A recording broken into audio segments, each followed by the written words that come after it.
In this video, we will dive into making an original song for the film, working with a composer to create an original score, the sound design, the color grade, and every other detail that we needed to complete this film successfully for post-production. Hey there, I'm Jordan, and welcome back to my channel. This channel is all about filmmaking techniques, the philosophy of art, creative and technical workflows, and essentially what filmmaking can teach us about life. This is the fourth installment in the multi-part video case study series on how I made my short film Cuddle Buddies about a professional cuddler that I wrote, directed, edited, and produced. Each part in this series will cover a different element of production, from the creation and writing of the script all the way through to post-production and the completion of the film and beyond. Last week we covered the first part of the post-production phase of the making of the film, and this week we're gonna dive into part 2 of post-production. So what is Cuddle Buddies? The logline is as follows. Cuddle Buddies tells the story of Lucy, a single mother who works as a professional cuddler in order to support her young daughter Marina and to alleviate the loneliness not only in her clients but also in herself. I recommend checking out all the prior videos if you haven't already. They will serve a logical progression for the discussion to follow. Part 9, try everything. With each cut, you're really trying to look at what the voice and the soul of the narrative is. I really do believe the statement that the film will show you what it wants to be if you let it. With each cut, I really start to hone in on every little subsequent frame and detail and really look at how can I make it feel even more elegant between scenes or even between shots. And I'm also looking at things like, is the 180-degree rule broken? Are there better ways to cut the scene? Is there extra fat on the timeline that I can trim out? I'm also looking at very specific cut points to make sure that each cut flows seamlessly into the next one. And really what I'm trying to do is make sure that the pacing of the film feels right based off the narrative, but it also feels like one seamless whole when it's all cut together. I'll admit that this approach is very grueling and very tedious and exhausting, but this is a very rewarding approach, since even if you're sweating it at the time you're doing the edits, later on when you watch it up on the big screen or at a screening, you'll know that every scene is exactly how you wanted it, and you won't be kicking yourself quite as much about things you wish you had done in the edit while you still had the time to correct them. Key takeaway number 4, try every possible variation of cutting every single scene or shot that you possibly can. It will always be rewarding and worth it in the long run, and it also is the best way to really excavate and find these hidden gems and also really allow the film to show you what it wants to be. Part 10, the score. In tandem with the editing process, we also began the process of bringing on a composer and exploring what the score was supposed to sound like. Within a few weeks of posting our crowdsourced video to Seed and Spark, I had over a dozen composers reach out and ask me if I had a composer for the film, and what I decided to do is what they call a bake-off. So a bake-off is usually the process where you have multiple people do a sample. So in this case, I asked every composer to do a 30-second score sample based off the teaser video, but with all the music taken out. And I really just wanted to see what they presented to me without me giving them any initial direction. I really wanted to see what their instincts were, what the footage compelled them to create. And based off that, that was how we were going to determine who was the right composer for the job. So we ended up landing on a beautiful score sample from a composer named Paco Periajo, I think I got that right, who lives in Spain, in Madrid. And the coolest part was that we were able to successfully do our entire score workflow completely virtually. And it's funny because we never actually had a single phone call. It was all just through email and written correspondence. Part of the reason I went with Paco was he had this beautiful orchestral musical style, but he had such an incredibly positive attitude. Every time I asked him for notes or changes, he would always happily make them. And this made it just so much more fun to collaborate with him, knowing that he was willing to go the distance with me and make this the best piece that he could without any sort of ego or any sort of frustration getting in the mix. And again, this is another surefire sign that you have a great collaborator on your hands who is really happy to help you take a piece to the next level. I looked back on some of the emails I wrote to Paco, and they are pages and pages of just specific timestamps of what I wanted at certain certain moments. And I really do think Paco made it happen so beautifully with all the notes I gave. The film, I wanted to always feel beautiful visually, but sonically it also had to carry that same beauty. Otherwise it wouldn't have hammered home the emotion in that same way. So that's why we really had to make sure we got that right. This was also an incredible learning experience for me, since I do think that one of my weaker suits as a director is giving notes to composers, mainly because I don't have the classical training or the musical background to understand some of that terminology the same way that musicians would speak amongst each other. So a lot of it was me trying to express with the most clarity I could what I wanted in the sounds I heard, and really allowing Paco to kind of translate that into the musical language of what I actually wanted. Paco was absolutely amazing to work with, and I'm so proud of the score, specifically the very last moment before we cut to the title card when Lucy and Marina are cuddling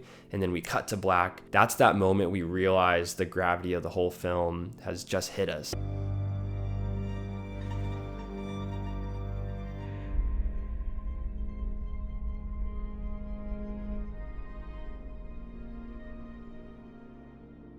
Part 11. Original song, Promises. One of my favorite songs of all time is the song Glycerin, which is performed by Bush. And Bush was an extremely popular grunge rock band in the early 90s. And I was always trying to find the right place that I could fit the song Glycerin into a film at some point as a filmmaker. The main character, Lucy, loves 90s rock. And a lot of that was based off my mom loving 90s rock when I was growing up in the early 90s. So I really wanted to put that song in the family montage because in some ways it is a very melancholy song that still combines my love of rock, but also I think it really channels Lucy's inner thoughts and maybe even the song she would be listening to at that point in time in her life as she reflects on the dissolving of the marriage and how happy they used to be, and now how crumbled their entire marriage has become. The other reason I really liked using the song Glycerin as a template placeholder was it is such a stark contrast to the other musical styles that we hear in the film from Paco's score. Paco's score is much more of a standard orchestral score and much more beautifully classically composed, whereas Glycerin has strings in it, so it has a little touch of orchestra, but it has that hard-edged grunge and distortion of the guitars, which I think makes it such a nice counterpart, but also a contrast to the other musical styles. I knew it would be a long shot to get the rights to Glycerin since it was such a popular song when it came out in the early 90s. So I tried to actually go through getting the sync rights and permissions to use the song in the film, which meant going to 2 different parties. So you have to get permission from not only the publishing company, but also the record label. And if even one of those entities says no, then you can't use the song. So even though I told the publishing company this was a short film, not for profit, I really was just trying to get the permission to use it in a festival screening, which is a little bit cheaper. The publishing company did not feel it was worth their time and did not really see the value in granting the song for our use. So instead of taking no for an answer, I contacted my good friend Andrew Mason, who's a wonderful musician, and I asked him to perform what they call a sound-alike and create our own original song in the same exact style of Glycerin, so I could still have that song in the montage even though I couldn't get the rights to the actual one. This is a little bit of creative problem solving, and again, there's nothing wrong with creating a song that sounds similar as long as you change up enough elements, and I just knew we needed a song that carried this specific type of sound to really carry this montage home. So I reached out to Andrew, I sent him the original song, I asked him if he was up for creating an original song, and he was totally up for the challenge and said yes. And the coolest part was he created his own lyrics and sang over the track, which wasn't something I was necessarily expecting, but something that I think turned out perfectly for the vibe that we were going for in the final cut. Andrew and I went back and forth over a couple of iterations, but to be honest, very early on, Andrew really nailed the spirit of what the song was. And one of my favorite additions to the song in later iterations after a couple rounds of notes was Andrew added a whole section where there still is this beautiful swirling score and accompaniment, and it plays over the last section of the montage and ties it back together in such a beautiful way, which helps us transition sonically back into the standard score when we go into the last scene of the film.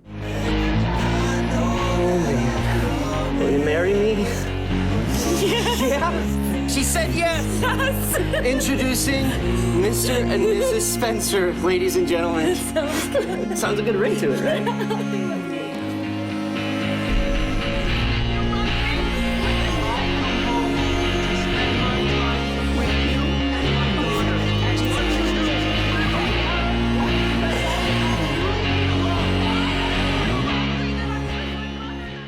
To listen to the original song Promises, I will put a link to it in the description below, so definitely be sure to check it out. Part 12. Sound design. As is customary for me, I enlisted my go-to sound designer, Sam Costello, who actually did the music that you'll hear beneath this video as well. And Sam and I have been working together ever since my senior thesis film in college, which was nearly a decade ago. So for the last decade, Sam and I have had an incredible working relationship. He's definitely been my go-to sound designer on all of my projects. I really love working with Sam because Sam has such an incredible attitude, always positive, always willing to go the distance, such a great collaborator, and such a talented sound designer. And one of my favorite parts about working with Sam is that we both mutually torture each other with how much we each are such perfectionists in our own right. And ultimately, it makes these projects tough when we're in the trenches, but the end product, I think, always speaks for itself. And both of us are always so proud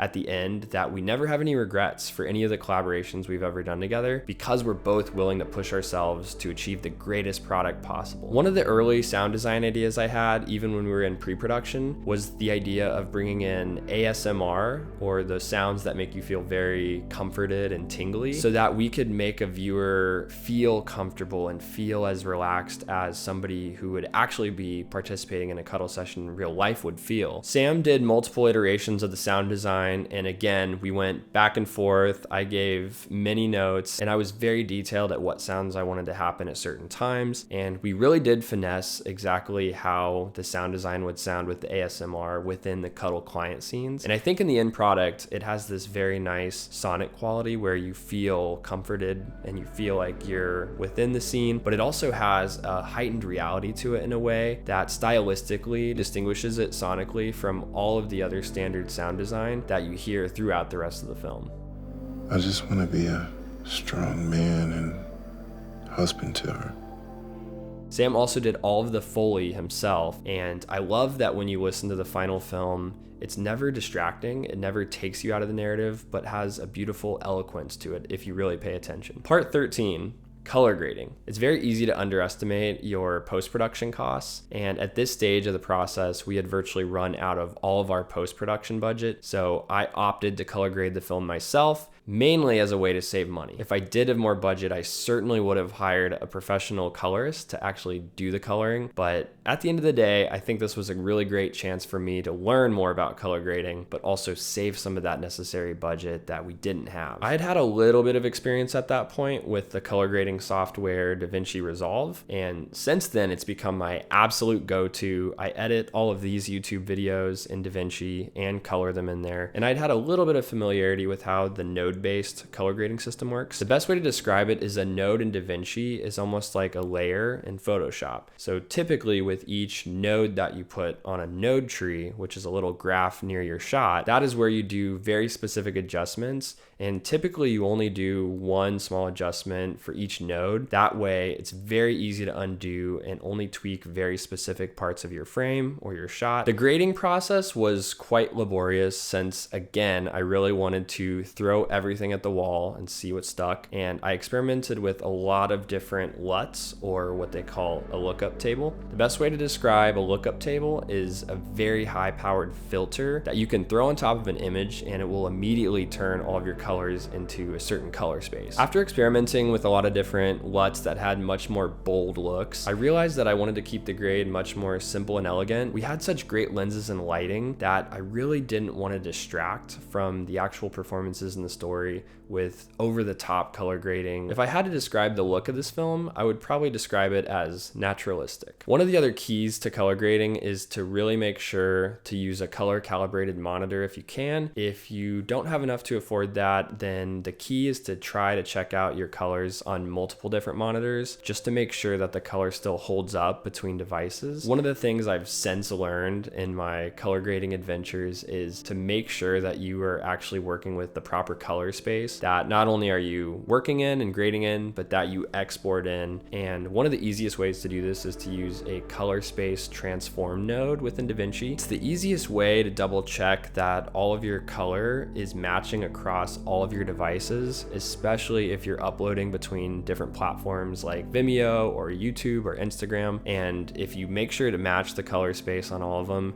then you will see the same colors that aren't getting washed out. You're not losing the detail or even the tone of the color. So just make sure that you have all that worked out before you actually do the final export. On a more technical note, I found a Kodak 2393 power grade that essentially mimicked the color imagery and the grain pattern of what the Kodak 2393 film stock actually looks like in real life. It has a very nice subtle grain while reducing a little bit of the contrast, but it adds a lot of life and texture to every shot within your film. And a power grade is essentially a small pack that you can purchase for a very small amount. And when you apply this power grade, what's cool about it is it auto-populates the entire node tree that somebody else has built for you. And you oftentimes still want to end up doing a little bit of tweaking if it looks weird on your image. But the coolest part is it populates most of the nodes right away that you would have to create on your own. And it saves you a lot of time, but it also works out a lot of the color science and even sometimes the grain structures that certain film stocks would emulate. I specifically use this power grade for all of the cuddle montage shots within the film, but also specifically for the scene between Fiona and Lucy, where they're in the bedroom cuddling for that specific client scene. And for a lot of other parts of the film, I didn't necessarily lean on this power grade, but it ended up being an essential tool for some of those key scenes that were much more visually striking. I'll also put a link in the description below if you want to see the Kodak 2393 power grade node tree and how it actually looks within DaVinci. The rest of the film also played around with a pretty standard color grade, but also a pretty standard aspect ratio of 16:9. But a couple shots within the montage section, I really wanted it to feel much more like an old home video camera or the old aspect ratio of what they call the Academy aspect ratio, which is 4:3. So I really played around a lot with throwing some fake pillar bars onto the footage to really mess around with it feeling like an old home video camera setup, but also just to get really creative and have more visual flair, especially since that montage section was such an experimental and visually stylistic piece of the film. So because of that, I wanted to use different techniques to make it stand out amongst all of the more standard coverage in all the other scenes of the film. And then the rest of the film, even though we shot it in a standard 16:9 aspect ratio, I loved the idea of it feeling more cinematic. And so I ended up adding widescreen bars onto the top of every other shot in the film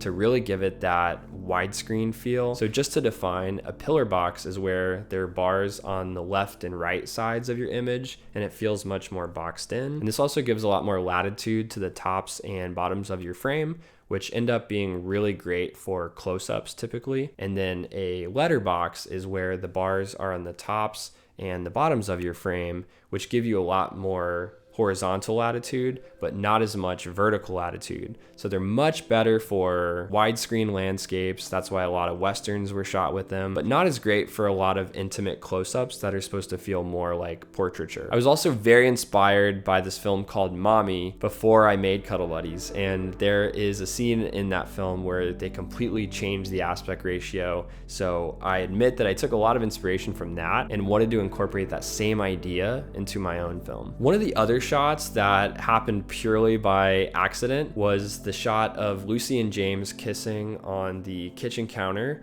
where both of their heads almost have a second outline that almost looks like a ghostly outline. And Lucy is fantasizing about the fact that their ghosts are kissing since it's a remnant from a dead relationship. So that was kind of the idea that at the time I never really thought about, but as I experimented with Adobe After Effects, I ended up finding purely by accident this effect that gave it this very nice glow outline. I think part of the reason it's one of my favorite shots is the pure spirit, no pun intended, just flowed out of me as I was in the headspace of this movie. And so I can't emphasize enough to really take your time, excavate, experiment, try things, throw everything at the wall, and sometimes the craziest of happy accidents will hit you when you're in that headspace, trucking through the gutters of the film, and you find the best gems that you wouldn't have found if you didn't give it the time. So let's go over some of the technical specs we used for the film. The film was shot with spherical lenses in a 2K resolution format with the Arri Alexa Classic camera, one of the older models of cameras. This camera has incredible color science and an incredible sensor. I knew that we didn't really need more than 2K to capture this story and still make it look gorgeous,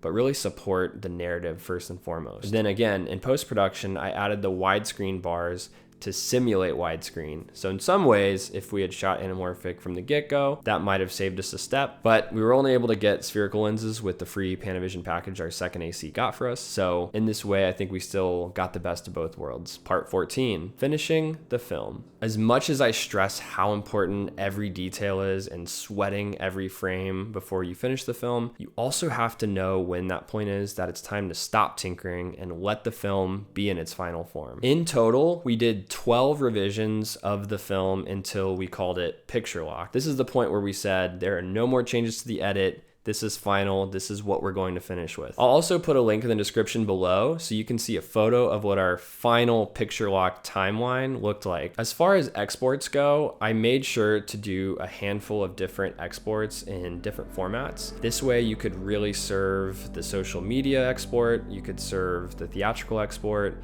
and the highest quality export you can just for the web or for Vimeo or YouTube. To see all the technical details and the nitty-gritty of all the exports we did, I'll put a link in the description below so you can check out all the formats and codecs we used just to have every possible delivery option at our disposal. Part 15, cutting the film trailer. This was something I only realized later into the process, but cutting a trailer for the film is absolutely essential and something that I would recommend doing right after you complete the final film. This way you're still in the headspace of the film, but you're much more clear on what is in the timeline and what sections of the film are most impactful or are the trailer moments that you want to use. A marketer might actually put out a different energy within the trailer to try to market it to a specific audience. And for me, I did want to try to keep it as pure to the actual finished film as possible within the trailer. So I spent a few days really agonizing over every shot I was going to include and which voiceover cues and which lines of dialogue I wanted to use and even how to get the score right. I always knew the most important voiceover to include was the part where Lucy says, "Have you ever had a professional cuddling session before?" So Jeffrey, have you ever had a professional cuddling session before?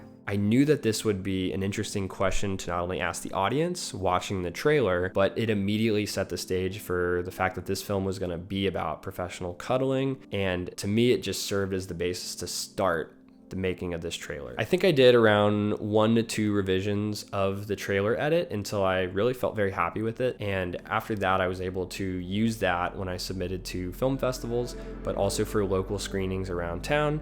That was something that they also requested a trailer for so that they could help promote it, but they could put it on their socials. We'll detail a little bit more about the marketing and the festival process in the next installment, but having this trailer was such an essential component to be able to get to that place. At this point, post-production was finally complete, and now we were finally ready to start submitting out to film festivals. Part 16. Take risks. In conclusion, I cannot stress this idea enough of taking risks. In the spirit of filmmaking, it's worth showing audiences something that they've never seen before, or at least to strive for that. No matter what, it always shows a lot of growth if you're able to push yourself to continually get better, and that really is the way that you expand your craft, you learn new techniques, you see what you're capable of, and it really allows you to distinguish yourself as an artist from all of the artists that are out there that maybe aren't willing to go to those places or push themselves quite as far. I want to end with a quote that perfectly sums up this filmmaking philosophy from my favorite director, James Cameron. "I didn't get into filmmaking to play it safe. If I wanted to play it safe, I would have done something else. And no important endeavor that required innovation was done without risk.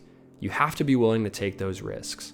In whatever you're doing, failure is an option, but fear is not." Well said, James. That concludes the 4th installment on post-production on the making of my short film, Cuddle Buddies. Leave a comment below. Let me know if there's any other ways you do post-production or any other topics you want to see covered, and I will definitely make sure to cover them in a future video. Every week, I'll recommend something that inspired me from the past week. and why. This week, I binged watched the Netflix limited series Baby Reindeer. I was completely knocked out with how incredible this limited series was. I really went into it with very little expectations. The only thing I knew about it was that it was based off the creator Richard Gadd's real life scenario with a stalker named Martha. And I love how much more this limited series ends up becoming. It's obviously about some of those elements, but it also goes into his own creative journey, his own struggles with trying to achieve his goals, which I think is very relatable to an artist. Also, some of the tragic, heartbreaking things he experienced to get him to where he is now. And again, it focuses on the human element. There's not a lot of visual effects or stunts, and there doesn't need to be. And I think this is the thing that I keep pushing time and time again. These human stories are the ones we're always going to care about first, beyond the ones with the most spectacle. The thing that I came away with as the most important message of the limited series was no matter what issues somebody has, even if they really are not well, they still deserve kindness too. And I think that's such an important message to spread, especially today. I'd love to hear if you have any other recs, so leave a comment below because I'd love to hear yours. If you want to continue on this journey with me, make sure to hit that subscribe button, leave a comment below, leave a thumbs up. Thank you so much for tuning in, and I will catch you next week where we dive into the 5th and final installment on the making of my short film Cuddle Buddies, where we cover marketing, film festivals, and developing the feature. So be sure to catch us next week. I'll see you then.